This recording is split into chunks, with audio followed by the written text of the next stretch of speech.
నాకు రిటర్న్స్ ఎక్కువ కావాలనుకున్నట్లయితే ఎక్కడైతే ఇంకా డెవలప్మెంట్ కాలేదో, ఎక్కడైతే డెవలప్మెంట్ అవ్వడానికి ఛాన్సెస్ ఎక్కువగా ఉన్నాయో అక్కడ ల్యాండ్ అనే లేదండి. Even you can go for flat, you can go for, ఎందుకంటే అక్కడ రేట్ తక్కువ ఉంటుంది.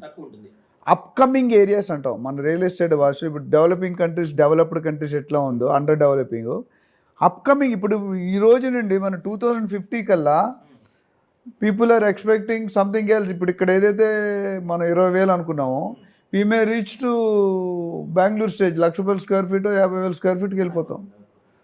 అదే అక్కడ కొనుక్కో. ఇప్పుడు ఇక్కడ ఏమవుతుంది, బయట కన్స్ట్రక్షన్ కాస్ట్ 1,500, 2,000, ల్యాండ్ కాస్ట్ 1,000 రూపాయలు, అంటే 2,500 పర్ స్క్వేర్ ఫీట్కి ఫ్లాటే వచ్చేస్తుంది.